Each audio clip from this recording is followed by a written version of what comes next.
Hi everyone, it's Russell Lowe speaking, and in this tutorial we're going to use the pen tool to create some curving lines that represent pedestrian movement. So the first thing I'll do is create a new layer and call that pedestrian movement.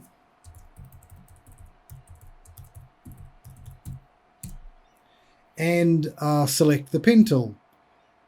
The first thing I'll do in the pen tool is select the stroke color and change that to a sort of a bright pinkish color, and the pen tool, one of the most maligned tools in Illustrator, and takes a long time to sort of get the hang of it, but once you've got the hang of it, it's actually quite powerful.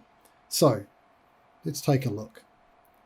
First point, I'll click, and then I won't drag, and this is how we were creating straight lines with all of this other all of the other geometry here. But if I click and hold down the left button and drag a little bit, you can see I'm dragging out some handles. If I let it go now, I'll click and drag again, and if the handles are shorter, then let me just kill the fill.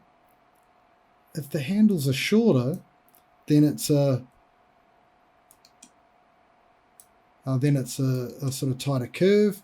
If they're longer, it's a more gentle curve. So click and drag, click and drag, click and drag, and you get the idea. It gets difficult when you're trying to match these shapes up with an existing shape that you're tracing over or something like that. So we need to get good at actually editing some of these points. So with the pen tool still selected, I'll use the Alt and middle mouse wheel and roll in, and I could delete that point there, and you can see when I mouse over it, the anchor point minus sign comes up. Same here, and same there. What I'm going to do is I'm going to delete that one, and watch what happens. You can see it sort of cuts it off, and now I can go into the direct selection tool, so into the shape itself, select that anchor point, and I can click and drag these handles. If I click and drag this handle, you can see I end up with a much smoother sort of shape than I started off with. If the handles are tangential to the line, that'll give you the smoothest transition. If they're the same length and sort of tangential, you'll get that smooth transition. And so you can go through and make any of these edits. You can move these points around if you like, or as I was showing you before with the pen tool selected, if you go over, you can delete them. Now, what if you wanted, for example, this to be a corner? So you can actually convert that to a corner. So if we go into the direct selection tool, select that anchor point, and I can change that to a corner and move it around. I can highlight this sort of widget in the center here, and I can drag it down to create a radius. Control Z gets rid of that, make it a little bit smaller. And this one here, we could convert that to smooth. Well, can't really convert it to smooth because it is already smooth, so I'll convert it to a corner, and I can convert it back to a smooth. Now I'll draw another line. This time I'll make it a sort of bright green, no fill, and select the pen tool, click, click and drag, click and drag, click and drag, and then I'll show you a slightly different technique which can be quite useful. So I'll click and drag, but before I've let go of the left click, I'll hold down the Alt key. And you can see what I'm doing is actually I've disassociated that handle from the other one. So now it's just going to create a line out here and creates a corner in that point. So if I zoom in there, I can see it comes in on a swoopy line and comes out as a corner. So I'll do that again a couple of times maybe. So click and drag, heading straight towards the corner of the architecture here. I hold down the Alt, change direction,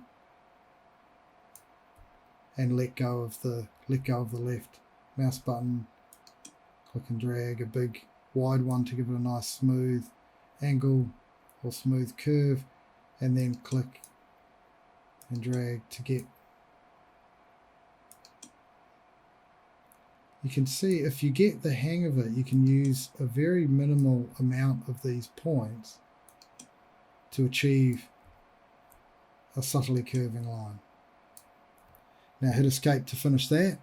One other thing I'll quickly show you is how to adjust the thickness of these lines. So just with say the pink one selected again, I'll go into this width tool, and apparently this works best if you use it on existing anchor points. I've certainly had the best success when I've been doing it like that. But if you click anywhere on this line, it will add another anchor point in. Now you can see at the end of my stroke, it's got a square cap. So if I go into the stroke and I go change it to round caps, close that again, you can see that I've now got a line which is sort of, this one I accidentally clicked on with the width tool. So let's just go for this corner, shall we, and try with the width tool, make that a little bit wider.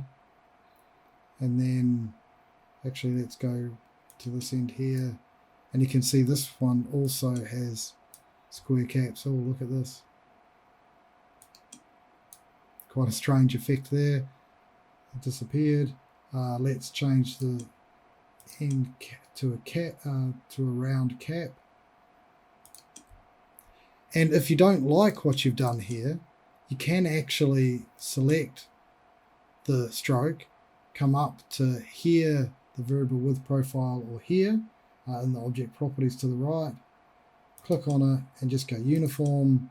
It'll make it the same width as the fattest part of it, and then maybe we can just change that to 1.75, and it's a uniform line.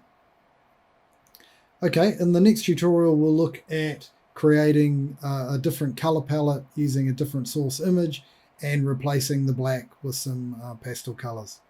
So keep watching, and thanks for watching so far.